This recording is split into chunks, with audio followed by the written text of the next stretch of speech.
Hello and welcome to Desynced Nerds, a Nintendo Switch podcast. This is episode 23, airing on Sunday, the 4th of March. This episode is brought to you by our first patron, Door to Door Geek, who you can join over at patreon.com/desyncednerds. We're your hosts. I'm Colin on Twitter at DSNColin. He's Devon on Twitter at Kalana. You can find the show at Desynced Nerds. As you know, we bring you all the latest news and hot topics from around the internets. This week we have more Kirby Star Allies news, more from ConcernedApe, the dev of Stardew Valley, and Final Fantasy 15 Switch confirmed. But first, we have some show news. One of these days, someone's going to take that really seriously and get really mad when we say something was confirmed and it's obviously just total rumor. And No, that's confirmed. I just said it was confirmed. I'm a journalist. I'm going to be forwarding all of the hate mail to you. I just want that on the record. Anyway, Cool. So show news. We have a website. We are now dsnerds.net. Yes, .net. Because now I have to check. Is it I'm pretty sure you didn't say DSN. You just said DS. dsnerds.net. I'm so good. That's it's it. .net. That's what it is. Okay. I still have it open, so I can confirm that. I'm the worst. So yeah, that's a thing that exists. We have an about page. We have subscribe information. I don't actually... If you're here listening to us, you probably don't care about this, but if you want to send someone along the way to us, that would be the way to do it. dsnerds.net/subscribe. Yeah. And as we said at the top, I normally say about talk about the Patreon at the end of the show, but I'm going to talk about it at the top just in case. We have a Patreon. We got a patron. So you can join us at patreon.com/desyncednerds, as he said. I'm doing a headline roundup every weekday, where I just kind of go through all of the news that I'm reading every day. We've also got a patron goal, whatever, to do the pre-shows, which today especially was just critically dumb between the two of us, and I think it's hilarious. So if we get, I think it's 25 patrons, we will be packaging that and releasing that every week as well. Two patrons? Everybody? I don't remember. In any case, that's there. Go check it out. But with that, games of the week. You wanna lead us since I've been talking? No, I'd like you to start, just because that's how we usually do it. Okay. So, Devon, what have you been playing, and what are you looking forward to? I played the Kirby Star Allies demo, which may be part of why we're running a little late today. I Maybe. I'm a little disappointed with the demo in that it's critically easy. I saw a video of somebody who beat it literally without attacking once. That kind of... It's not... I didn't play it like that, but it definitely sets the tone for how hard it is. And that kind of scares me. So... Everybody says the best games are the idle games, so, I mean... It's fair. I like my 2D platformers to actually be idle games. What else? Oh, Moonlighter. So Moonlighter got confirmed for a May release with a physical edition, and I'm excited for that because... like, store-running games and Zelda games are my jam, so exciting. I'm so excited for that too. Oh. I honestly thought, in hindsight, it's Chucklefish, but for some reason, Chucklefish and ConcernedApe are the same person in my stupid skull. So I was like, oh man, that's going to be a great game if he's making this. No, it's not. It's the same publisher. It's not the same developer. They do develop some of their own stuff, but they also publish a lot of stuff like Stardew Valley. They published that, and they're publishing Starbound. No, Starbound's developed, and it doesn't matter. Moving on. What are you interested in? I'm interested in that Final Fantasy 15 definitely coming to Switch. I'm also interested in Diablo 3 definitely coming to Switch. Last week I played just a tiny amount of Bayo 1. I got stuck, and it was really stupid when I figured it out, and it kind of just annoyed me so much that I just didn't play very much of anything. So you need to just skip to Bayo 2. Stop doing that to yourself. I'm not gonna. There's clearly a very important narrative that I would miss out on there.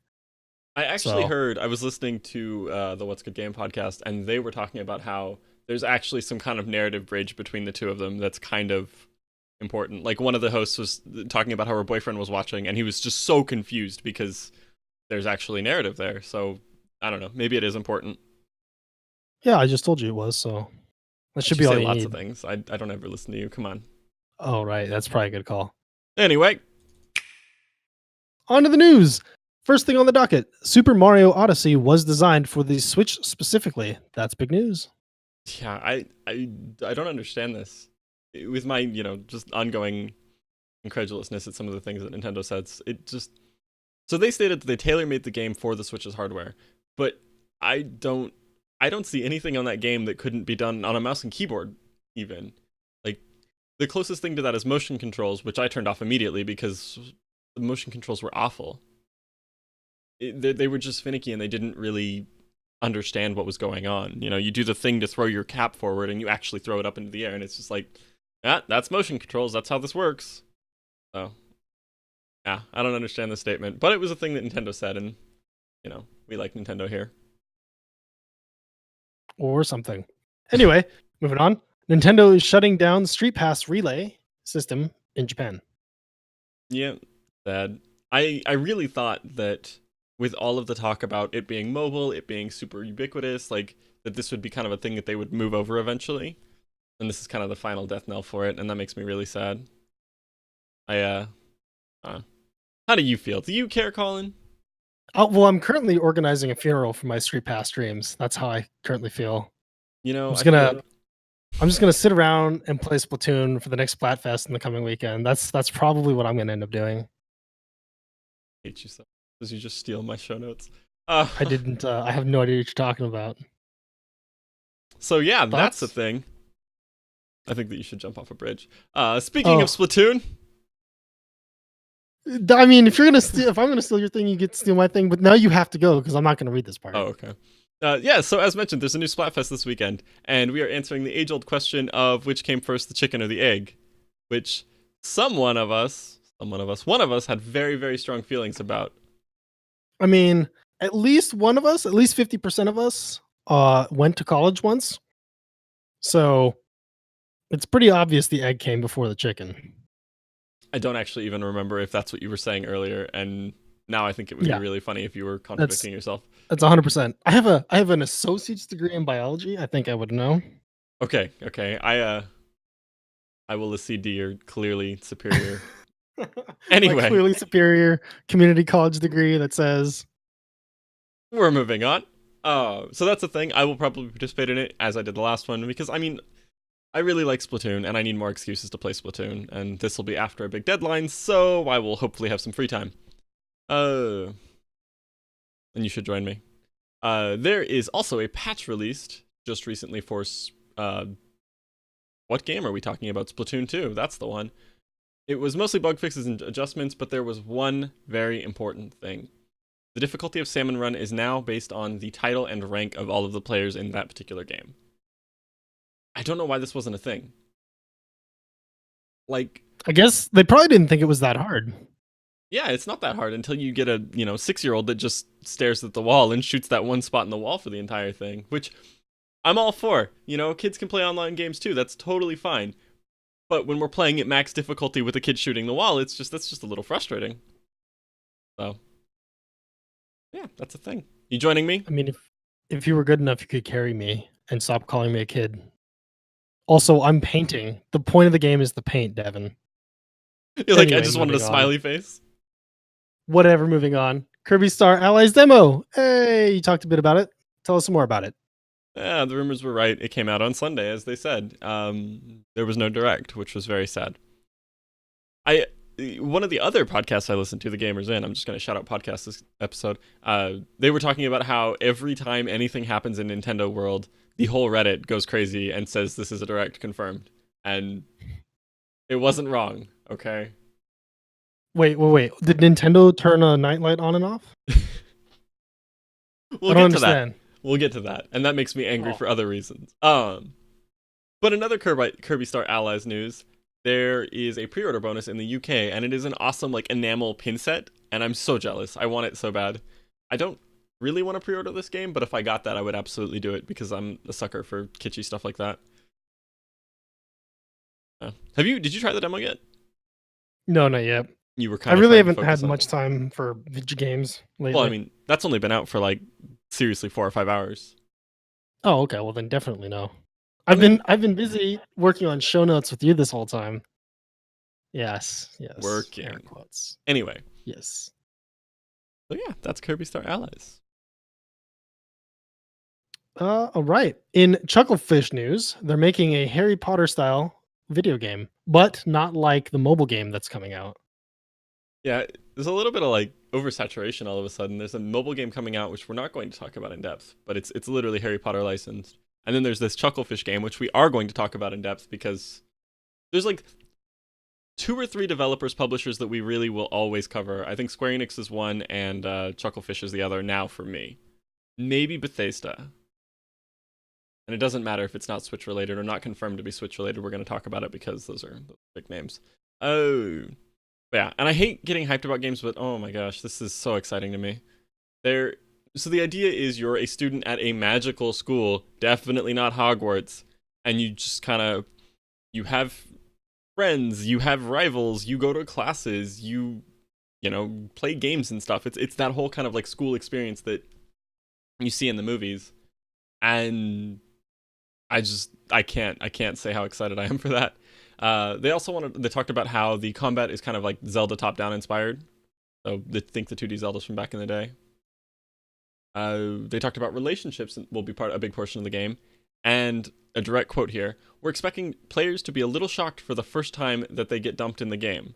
So this idea of NPCs having agency and actually being real people and not just you are the main character, everybody is focused on you, like, that's such a great narrative tack that we've never seen done before, that I've never seen done before at least, and I love that. That makes me so excited. And then the final important note, they want the path through the school in terms of like it's term 1, it's term 2, or however they do that, is going to be fairly linear, but it's going to have a lot of open world mechanics around that. And yeah, I already said that. Chucklefish is hitting the point for me where I will happily day one anything they do. Tell me about that Wargroove hype you have. Yeah, exactly. Wargroove that they're putting out more teasers for, and I'm angry because I just want the game. What about you? Are you into this? Is this? Oh yeah, totally. I played the GBA games of those, and I really enjoyed those. Even they were terrible, but oh my god, I loved them. Yeah. So I just want more of that. I meant to bring that up actually, because yeah, that's great. They were awful games, but the concept and everything about them was just so appealing that yeah. So seeing a real. On that same note. Oh, yep. Sorry, hit me. On that same note, the Stardew Valley dev ConcernedApe is working on a secret game. So who even knows? Yeah. Which is not this game. Actually, I guess nobody ever said it's not that game, but I'm assuming it's not because that game is developed in-house by Chucklefish, and this one is developed by ConcernedApe, and he's not actually a part of them. He's just published by them. So, yeah. He said, I'm thinking of approaching my next game with a similar mindset to Stardew Valley, take a type of game that wasn't fully realized, and carry on that tradition in my own way. So, those not in the know, Stardew Valley is kind of the pinnacle of the farming simulator game that we've seen in Harvest Moon. I think it's the best version of it that I've ever played. Since Harvest Moon, yeah. Yeah, so I mean, if this is what he does, then I am all about this guy. And again, he will also join that list of I will day one anything you make because, I mean, Stardew Valley, it may not be for you, but it's a quality game.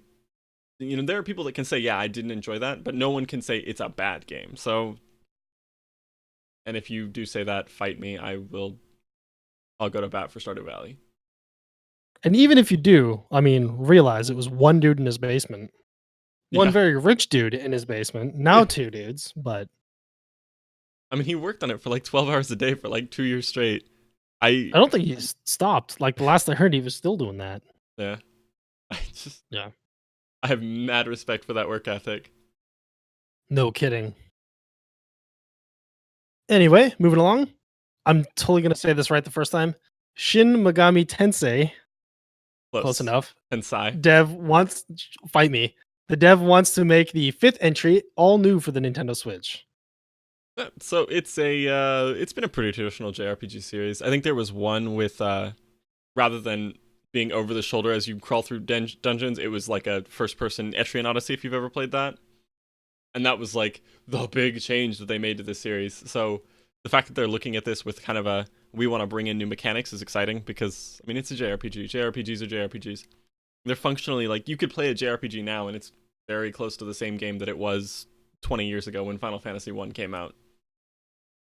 So for them to take a new spin on it is potentially cool. But as we've seen with stuff recently, like some of the recent Final Fantasies, this is not always a hit.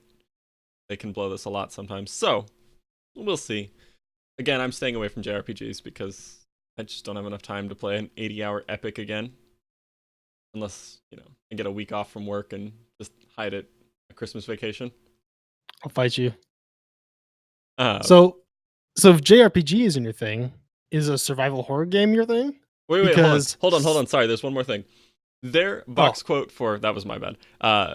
Their box quote for Shin Megami Tensei says, "Shin Megami Tensei asks if they really want to save the world, and also it's a life simulator RPG." Which both of those things excite me, but that's beside the point. Okay, survival horror. So that is a horror game then. Yeah, it's a life sim. That was relevant. Okay, yeah. My bad. Anyway, as I was brilliantly transitioning before you cut me off, survival horror game Outlast randomly dropped on the Nintendo Switch. I think I love this sort of like, hey, it's released today, have fun. I hate the hype building so much. There are very few games that I'll actually follow through the hype. Like this not Stardew Valley, there's a name for it, Spellbound. The Chucklefish magic game. That one, there we go. That one I will follow. But anything that isn't that level of hype for me, I will immediately forget. And so this like hype building over months is just dumb. So this sort of like, hey, this game is out now, that's great.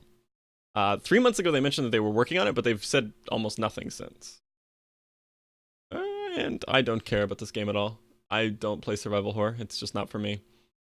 But if you do like survival horror games, this is a good option. The games were fairly well received, and it's a genre that we just don't see enough of. And when we do see it, it's jump scares like Five Nights at Freddy's. And this is, from my understanding, I've got a friend who loves these kinds of games, a very good, like, creepy, atmospheric, you are a powerless player kind of game. I got the sense that these Outlasts were also just cheap jump scares, no? That was not the vibe I got, or what I've heard. I mean, again, I'm not into these either, so. Yeah. Yay, secondhand knowledge. Yay. Into things that people are not into. Nintendo's not into your reviews, and they removed player reviews from their website. I just need to take a moment to appreciate that transition. That was Thank you. Good stuff. Thank you. Anyway, yeah, so they got rid of the player reviews. They stated that they were doing a trial run to gather data, and it will be implemented later. And this is silly. It's very silly. Like, I'm like 99% sure that some intern accidentally hit the deploy to live on the reviews. And that's what happened here. Because this isn't like the Hawaii bombing situation. Like, not everybody just has the wrong drop down. But maybe we're actually just trying it. Well, what information are they pulling from this? Like, it's a brand new feature that they just released. How many ridiculous reviews they're gonna get? Okay, I see, but even that, like, any kind of data that they pull from this, it's going to be focused on so heavily, and so many more people than will normally appreciate it, or that will normally interact with it, are going to try it just to try the new feature, that any kind of data that they pull from it is worthless. Like, so I don't know. In any case, I hope they return this quickly. They did say that they have no concrete plans about when they're releasing it. There's no information about that. They're just like, yep, it's going away, we'll bring it back. Honestly, probably with the online stuff would be my guess. I was just going to say, that'd be a neat tuck in with the online stuff. So. Yeah. This motion. Yeah. Primarily audio podcasts definitely reference those visuals. Definitely. Anyway, moving along. Wall Street Journal, because that's totally what that says, reports Nintendo won't be doing new iterations of the Switch, instead focusing on accessories. And you put Labo in here. Is that what they referenced? Because I understood that's meant like peripherals. Accessories and peripherals. I actually kind of butchered that headline. Okay. It didn't say that they won't be doing new iterations. That was, again, my bad. They said that they won't be focusing on it. And it also said, yes, accessories and peripherals, and Labo was directly referenced in it. So, clarification. I mean, if you want to undermine me, you can just kick me from your show. I'm acknowledging that these are my screw-ups in the writing, okay? Don't start with me. But also, you're always wrong, so deal with it. That's true. That's very true. So, the Wall Street Journal report implied that there is more to come. They make the statement, the Switch's USB port will supposedly be used for additional networking-related features and peripherals. So, I don't know what that means. What kind of... exactly what it says. additional network-related features. What could that even be? Oh, maybe it's headsets. That makes the most sense That's to the me. first thing that I thought of, but It didn't occur to me until literally just now. Yeah, that makes the most sense as headsets. I don't really know what the peripherals could be, but I mean, obviously, Nintendo has shown us that they're just going to pull stuff out of left field. Like, they don't actually... Your expectations don't matter, because they're just going to do whatever they want, and sometimes it's going to be amazing, and that's just hashtag Nintendo things. And then, yeah, as I said, they're not focusing on hardware revisions, but they do want to use it to extend the life of the Switch. So, in the past, you know, a console will live for 5 years and then they phase it out. And they want to try to maybe go to 4 years and then put up the Super Switch XL. Which, speaking of... I mean, if you want to live in the future right now, there's a step-by-step tutorial, so to speak, of how to get your very own Super Switch XL with a 15.5-inch TV display. Devin, what am I talking about? I really wish I had video queued up. So this guy, basically, what it looked like to me was he took his Switch dock, taped it to the back of a 15.5-inch TV, taped 2 power banks, one for the Switch and one for the TV to it, and then just plugged all it in. And and he also screwed the rails for the Joy-Cons onto the side of the TV. And so he's literally holding it by the Joy-Cons, and it just... I acknowledge that this is not, like, good content, strong content, but oh my god, it is so hilarious that it just has to be seen. There's a link to the video in our show notes already. You need to go watch it. Just give it 10 seconds, jump to like 30 seconds, 45 seconds in, because it's hilarious. It is the funniest thing I've ever seen. And I think we're done giving that airtime. Moving on. Bandai Namco may not be the developer working on Metroid Prime 4. And I've stopped caring. I'm putting this to here so I can explicitly state that I don't care who's developing Metroid Prime and 4 anymore. The rumors have gone back and forth so many times. We're done covering this. Who cares who it is? It's not Team Ninja. We're moving on. All right, moving on. GameSpot TV confirms Final Fantasy 15 Royal Edition for the Nintendo Switch. Colin's views and opinions do not express the views and opinions of Desynced Nerds, the podcast. I'm probably going to get fired right after this episode. Yeah, so there was a screenshot tweeted of one of the TVs inside GameStop. So they run GameStop TV on their TVs inside, and they have like little news things on them sometimes. And one of them was an announcement for Final Fantasy 15, the Royal Edition, which has been already confirmed elsewhere for the Xbox One and the PS4. And then the GameSpot version had the Switch listed there as well. The tweet where the guy talks about it got deleted. I can't see any reason why he would have done that. I'm not like... He's not an official employee of any company that would care. He doesn't have any official ties, so I don't know why he would have deleted the tweet. And he's not got anything to sell, so it doesn't look like he's trying to draw people to his Twitter. Like, I don't understand. I'm so confused by the person. And I think it's BS, but it's exciting, and I would love it because I want to play that game, and the Pocket Edition is not cutting it for me. I mean, you got to put in more than 5 minutes on the Pocket Edition. I mean, I have to want to play my phone for more than 5 minutes, and I just haven't been there lately. Also, I'm pretty sure you have to pay for the chapters after one in that game, in the Pocket Edition, so... I'm okay with that. If this comes to the Switch, I'm gonna spend $60 on it. So like, I'm not opposed to paying for it. That's right. Speaking of things we're not opposed to paying for, Zoid's game is coming to the Switch. I mean, I'm opposed to paying for this. It's a crappy Gundam ripoff. What is this first line item right here? That is not true. Take that back. I was hoping you would see this. So in the show notes, as we were discussing this, Colin was very excited for it. And I immediately just write under Zoid's game coming to the Switch, it's a crappy Gundam ripoff. No one actually cares. And I was hoping to get him before the show, but of course he didn't read it because he's him, so. Because why would I read the show notes before the show? Then you can't get my live reactions to things. That's fair. So, this is Zoid's game coming. We don't actually know anything, but if you've ever heard of Zoids, it's probably... I don't know. Save that soundbite. Don't actually know. Anyway, we don't know anything about the game. We don't know when. We don't know why. We don't know where. We know that it's coming to the Switch confirmed. It is actually a Gundam alike, if you don't like me saying ripoff. That's right. That's right. So let's stop hurting my soul a little bit. Devin, I have a random question for you. The CEO of the company that ported Skyrim, you know him, right? He said, has he been saying anything recently? Is there any news about him? No, No, I think nothing. he might actually be dead. And Did you kill him like in the last hour? I was just so angry. No, I would go after Capcom, not him. So, Oh, the CEO of the company that ported Skyrim has said that he wants to port Monster Hunter Worlds. And he did Skyrim. Like, his company moved Skyrim from the PC, from the PS4, to the Switch. This guy can do it. Capcom's full of crap when they say it's not doable. I believe in this guy. Skyrim came out in 2011. Yeah, and Monster Hunter Worlds came out in what? 2018? That's the same year. It's basically the same year. What are numbers even? It's all an imaginary thing made up in your head. You don't know. That's true. I want Monster Hunter Worlds. Um, I figure, I don't know. I don't know how to follow that up. I want this to be real. I want him to be right, and I want him to do it. I don't think Capcom will let him.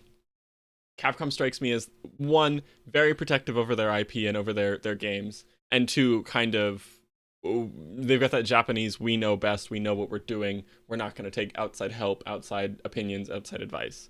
And between those two things, I don't see this happening, especially since, if you weren't listening, they have said they don't think that it's possible to port it to the Switch. They think that they couldn't do it without very severe compromises in the quality of the game. So I don't see this happening, but I'm gonna kneel in front of my bed and pray to every deity that anyone has ever thought of that this is a thing that happens. That's offensive. I tried. Okay, cool. Moving along. There's a fun air quotes bug with the Switch OS. What's it doing? So a year after you start playing a game, your time played will now show 0 hours played. Thank God. Yeah. I don't need a record shame. of that. Yeah. Nobody needs to know I put 1,000 hours into Super Mario Odyssey. Let's just hide that. Nintendo's aware of it and they're fixing it, but so if you see it, don't freak out. Chill. It'll be fine. Everything's fine. I have to beat Breath of the Wild all over again. Oh man. You'd be so ashamed or so disappointed in that. You hated that game, right? Oh, so much. Speaking of games I would hate to beat all over again. Blizzard isn't teasing Diablo for the Nintendo Switch. I'm pretty sure I saw them tease it on Twitter, Devin. In an Because ongoing they flipped that off. No, I'll get there. I'll describe it. I Okay. gotta Okay. set the scene for my rage. For new listeners, I'm an angry nerd. I get angry at things, and this is one of those ones that just sets me off because it's so silly. Like this perpetuation of just intense rumors that have no basis in reality is ridiculous. So, Blizzard tweeted a nightlight of the Diablo head, and they were turning it off and then on again, and then off and then back on, and it's like a 15-second clip of that. And people thought that that meant that Diablo 3 for the Switch was confirmed. And I just don't. And a lot of the news reports that I saw weren't, rumor Diablo 3 coming to the Switch, Diablo, whatever. It was never gentle. They were all, this is the thing that's happening. And I just, why? Why are you perpetuating this? Like, I know that you're trying to get the clicks and whatnot, but It's confirmed. I don't understand.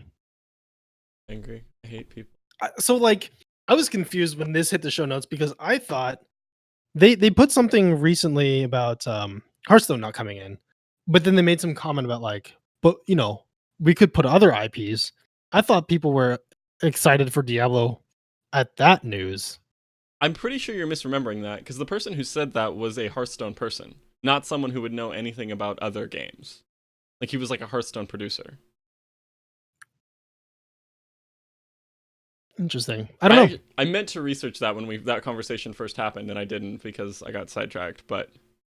Yeah, you're like, do you know how this started? I was like, yeah, absolutely. It was a Hearthstone interview. You're like, no. And then you sent me this flicking on and off nightlight. I'm like, no, nobody's that dumb. No, people are that dumb, and I'm angry about it. People get dressed in the morning. Same as you, Devin. One arm per pant leg. On to the game releases. First one up, Scribblenauts Showdown. So it's Scribblenauts Showdown. It's a Scribblenauts game, except not really actually, and I'm really sad about this. It releases on the 6th. It will be 39.99 euros, 34.99 pounds, and 39.99 dollars. One of these days, I'm gonna mix up the pounds and the euros, and someone will notice and get mad at me, and I'm excited for that potential. It's not Scribblenauts. It's not the puzzle-based thing that I thought it was. It is a Mario Party version of Scribblenauts. They have a couple of eight freeform levels where you kind of have to do whatever you're doing to navigate the level and give the people what they want.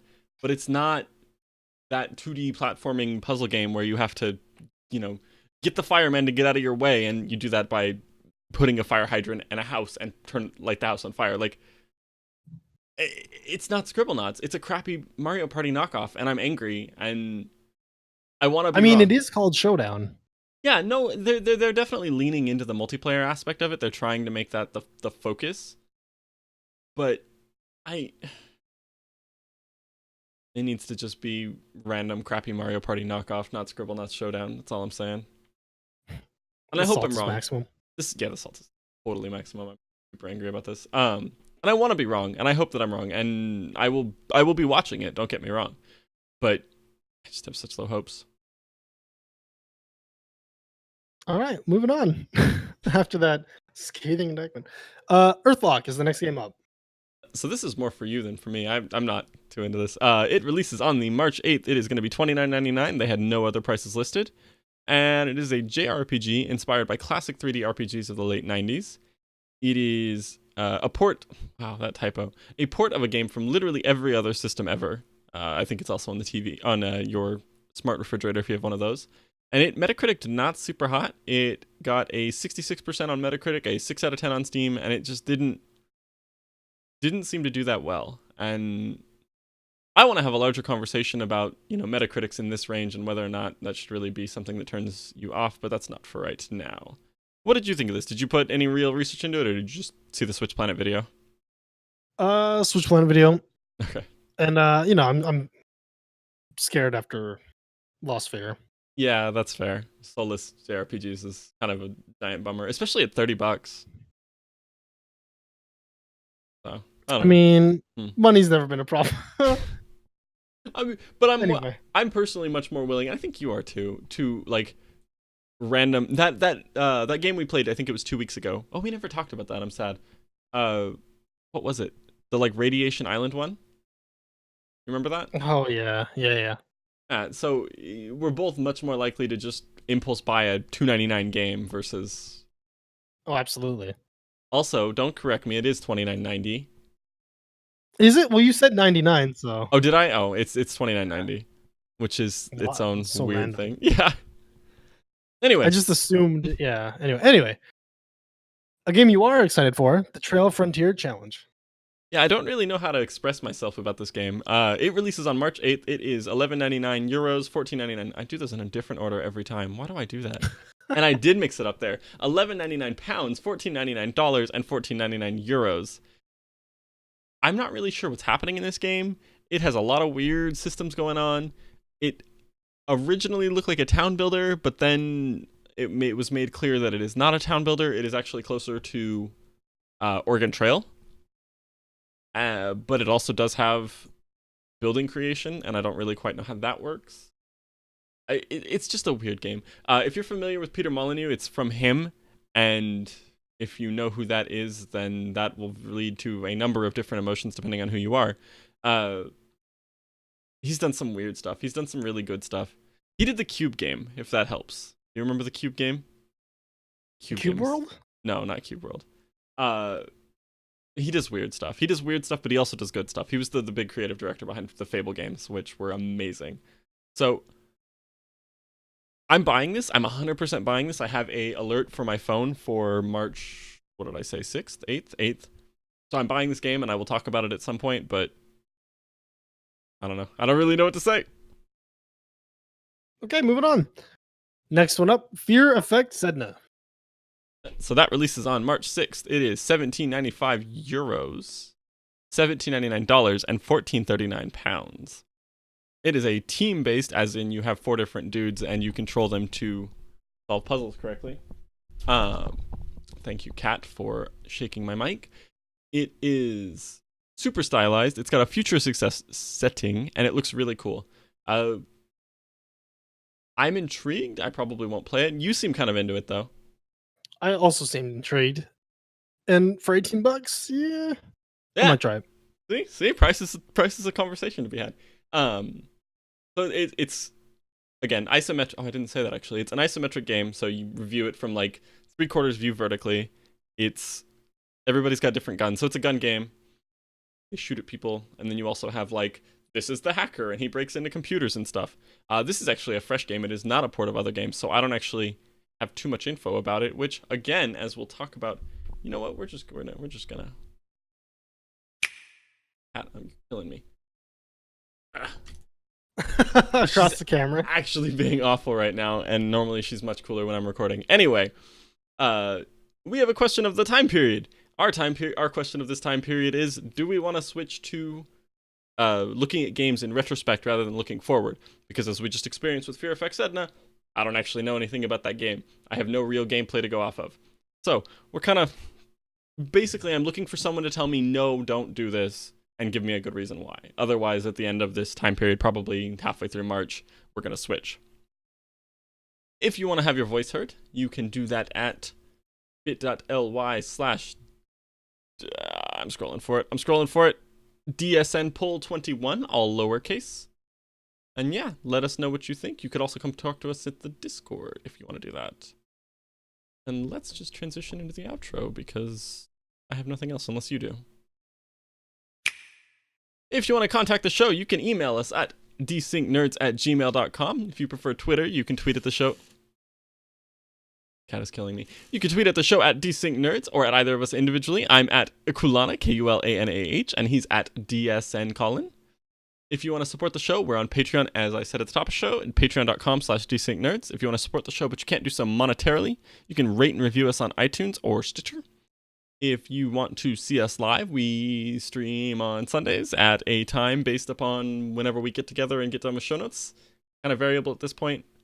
I think at some point, if we get us above a certain Patreon level, we will set a time, and I will make sure to be set for that. But as of right now, it's just whenever we get done with show notes. The VODs will be up on YouTube. The channel is Desynced Nerds. We're also on Discord, and you can join us in the conversation at bit.ly/DSN Discord. Again, all lowercase. And thanks for listening, everybody. Peace.